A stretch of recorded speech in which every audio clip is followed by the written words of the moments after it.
रसूल पाक सल्लल्लाहु ताला अलैहि वसल्लम ने फरमाया, मेरी उम्मत में ऐसे लोग आएंगे जो रंग बरंगे खाने खाएंगे, अनवाओ अकसाम के मशरूबात इस्तेमाल करेंगे, तरह तरह की ज़ेबो ज़ीनत करेंगे और मुंह फाड़ फाड़ के बातें करेंगे, मुंह खोल खोल के गुफ्तगू करेंगे। हुजूर ने पता क्या फरमाया? फरमाया ये मेरी उम्मत के बदतरीन लोग हैं।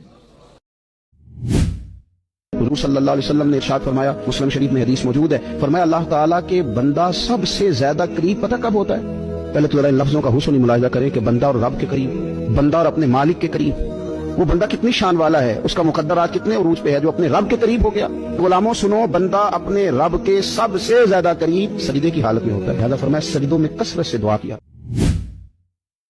नबी अकरम सल्लल्लाहु ताला अलैहि वसल्लम ने इरशाद फरमाया कि रब करीम फरमाता है, अगर मेरे बंदे करें मेरी फरमा बरदारी तो मैं रात को इन पर बारिश बरसाऊंगा, दिन को सूरज तुलू करूंगा और कभी इन्हें कड़क की आवाज भी सुनाई नहीं देगी, आवाज भी कभी इनके करीब नहीं आएगी कड़क की। अगर मेरी फरमा बरदारी करें तो मैं इनके लिए आसानियां कर दूंगा, रहमत हो जाएगी। बताओ, नबी पाक अलैहिस्सलाम ने फरमाया, रब फरमाता है मेरा बंदा मेरे बारे में जिस तरह का गुमान करता है ना, मैं भी उसी तरह का हो जाता हूँ। जो मुझे दिल में याद करे मैं भी उसे तन्हाई में याद करता हूँ, जो मुझे लोगों में याद करे मैं फरिश्तों की जमात में याद करता हूँ। रब कहता है तुम मेरा जिक्र करो मैं तुम्हारा चर्चा कर दूंगा। नबी अकरम सल्लल्लाहु ताला अलैहि वसल्लम ने फरमाया, मुझे तुम पर इस चीज का डर नहीं है कि तुम पर गरीबी आएगी, बल्कि हुजूर फरमाते हैं मुझे अपनी उम्मत पर डर इस बात का है कि दुनिया इन पर कुशादा कर दी जाएगी, इनके पास माल आएगा। माल आना, दुनिया आना, ये खौफ का मकाम, बड़ी तबाही करती है दुनिया।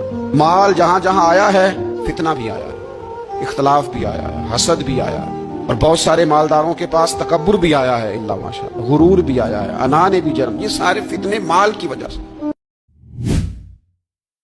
हुजूर ने फरमाया ये दो कलमे ऐसे हैं जो जुबान से कहने तो आसान है, मिजान अमल पर जब कयामत में तुलेंगे तो इनका बड़ा ही वजन होगा। और फिर फरमाया हबीबतान इला रहमान, ये दो कलमे तुम्हारे रब के महबूब हैं, अल्लाह को प्यारे भी बड़े हैं। सुभान अल्लाह व बिहम्दिही सुभान अल्लाहिल अज़ीम, ला हौला वला कुव्वता इल्ला बिल्लाहिल अलिय्यिल अज़ीम। ये 99 बीमारियों से शिफा है। और आला हज़रत रहमतुल्लाह अलैहि ने हदीस लिखी है कि नबी पाक अलैहिस्सलाम ने फरमाया उनमें से हल्की बीमारी ये है कि ये पढ़ने वाले का अल्लाह काम दूर फरमा। और सुने हुजूर ने क्या फरमाया, नबी पाक सल्लल्लाहु ताला अलैहि वसल्लम ने दुआ दी, कहा ए अल्लाह उस आदमी के चेहरे को चमकता दमकता रखना। क्या दुआ है, और दी उस महबूब ने है कि जो जब दुआ करते थे तो आला हज़रत बरेलवी फरमाते हैं कबूलियत नीचे आ जाया करती। हुजूर ने दुआ दी, कहा ए अल्लाह उस आदमी के चेहरे को चमकता दमकता रखना जो मेरी हदीसें याद करता है और फिर आगे बयान करता है, उसके चेहरे को चमकता दमकता रखना। ये रसूल पाक सल्लल्लाहु ताला अलैहि वसल्लम ने दुआ दी। मेरे अजीज, इमाम बुखारी रहमतुल्लाह अलैह के एक शागिर्द थे मोहम्मद बिन अब्बास, वो कहते मुझे इमाम बुखारी ना हदीसें लिखवाया करते थे और मैं हदीसें लिखा करता था।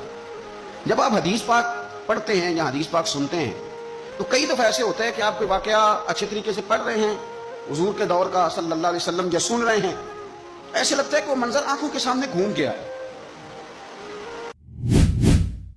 मेरे रसूल पाक सल्लल्लाहु ताला अलैहि वसल्लम इरशाद फरमाते, हदीस के रावी हजरत अबू मूसा अशअरी रदियल्लाहु ताला अन्हु, हुजूर फरमाते कि अल्लाह ने मुझे इख्तियार दिया। या रसूलल्लाह किस बात का? फरमाया रब ने इख्तियार दिया, मैं चाहूं तो आधी उम्मत बगैर हिसाब के जन्नत चली जाए, और मैं चाहूं तो अल्लाह से इख्तियार ले लूं कि या अल्लाह मुझे शफाअत का हक दे, मैं सिफारिश करता जाऊं और तू इन्हें माफी देता जाए। ये मुझे इख्तियार दिया अल्लाह ताला ने। तो हुजूर क्या फरमाते हैं? फरमाते हैं वो आधी उम्मत वाला सौदा नहीं मैंने कबूल किया, मैंने ना शफाअत ली है क्योंकि ये आम तर है और ये किफायत करने वाली है, ये आम भी है और किफायत करने वाली भी है। और हुजूर ने ये लफ्ज कहे, हुजूर फरमाते हैं याद रखो तुम्हारा क्या ख्याल है कि मेरी ये शफाअत परहेजगारों के लिए? खुद जुमला इस्तिफहामिया से बात करते हैं, तुम्हारा क्या ख्याल है कि मेरी ये शफाअत जो कयामत में मैं सिफारिश करूंगा तो परहेजगारों की करूंगा? हुजूर फरमाते हैं नहीं, मैं कयामत में गुनाहगारों की सिफारिश करूंगा।